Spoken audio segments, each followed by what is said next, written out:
प्यारे बच्चों, आज हम क्लास 10th का चैप्टर 12 करेंगे, वृत्तों से संबंधित क्षेत्रफल।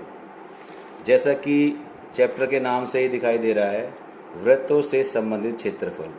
तो वृत्त के बारे में हमें बेसिक नॉलेज होना बहुत ज़रूरी है। वृत्त में क्या क्या चीज़ें होती हैं अभी मैं आपको दिखाते हैं। वृत्त का ये होता है केंद्र। वृत्त को हम पहले ड्रा कर लेंगे। ये केंद्र से जो इसकी परिधि पर ये जो दूरी है, यही हमारी, इस दूरी को बोले केंद्र का हम ओ नाम दे देंगे, इस पॉइंट को हम बी नाम दे देंगे, और ये हो जाएगी, इसको बोलते हैं त्रिज्या। ये सारी क्या है, हमारी त्रिज्या। और इस त्रिज्या को अगर हम इन दोनों सिरों को वृत्त को मिला देंगे तो ये हमारा व्यास बन जाएगा। तो ये ए बी हमारा क्या हो गया, व्यास।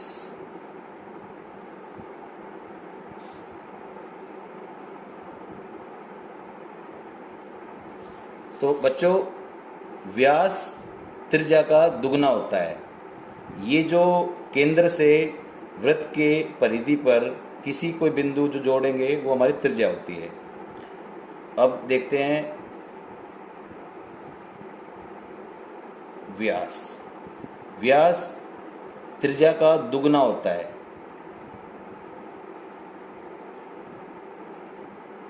जैसा आप दिखा रहे हैं, यहां से केंद्र से ये जो बिंदु है इसको बी को मिला दिया, और इतनी ही दूरी यहाँ पे भी है। तो ए और बी, ए से लेके बी की दूरी क्या होगी, त्रिज्या 2 बार हो गई। अब इस चैप्टर में हमें बेसिक नॉलेज में वृत्त की परिधि क्या होती है, वृत्त का क्षेत्रफल क्या होता है, हमें इस बारे में सूत्रों का पता होना हमारे जरूरी है। तो सबसे पहले हम वृत्त की परिधि के बारे में जानेंगे। वृत्त की परिधि,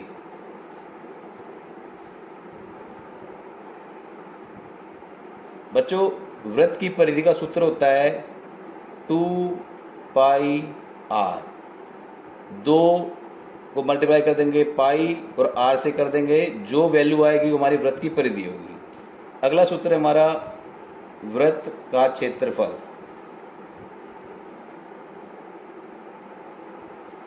बच्चों, इसका सूत्र होता है πr²। ये हमारे जो चैप्टर 12 वृत्तों से संबंधित क्षेत्रफल की जो प्रथम प्रश्नावली है, उसके लिए इन सूत्रों की जानकारी हमें होना बहुत जरूरी है। अब मैं दोबारा बता रहा हूँ, जिन बच्चों ने पहले ध्यान नहीं दिया था, केंद्र से ये जो वृत्त की जो परिधि है, इसको जोड़ने वाले बिंदु के बीच में दूरी त्रिज्या होती है। त्रिज्या का दुगना हमारा व्यास होता है। और जैसे हम बिंदु ए से चले, अब कहेंगे सर, कई बच्चे कहते हैं वृत्त की परिधि हमें सर समझ में नहीं आई आज तक। तो बच्चों, मैं बता रहा हूँ, जैसे हम बिंदु ए से चले, यहाँ हम बिंदु बी तक पहुँचे, बी से वापस बिंदु हम ए तक पहुँचे, तो ये जो कुल दूरी तय की है किसी आदमी ने, किसी वृत्ताकार पार्क का या कोई क्षेत्र है वहाँ पे, तो ये जो दूरी होगी वो हमारी परिधि कहलाएगी। जैसे ए से गए बी, बी से वापस ए आ गई, जो कुल दूरी है यही हमारी परिधि है। और इस क्षेत्र के अंदर जो भी ये जो क्षेत्रफल है, जो एरिया आएगा, वो वृत्त का हमारा क्षेत्रफल होगा। परिधि का सूत्र होता है 2 πr, वृत्त का क्षेत्रफल का सूत्र होता है πr²। अब r की वैल्यू रखेंगे, त्रिज्या की वैल्यू रखेंगे, इसमें रख देंगे तो वृत्त की परिधि आ जाएगी। वृत्त के क्षेत्रफल में πr की वैल्यू रख देंगे, त्रिज्या की वैल्यू रख देंगे, तो हमारा क्या आ जाएगा, वृत्त का क्षेत्रफल। अब हम प्रश्नावली हम करते हैं।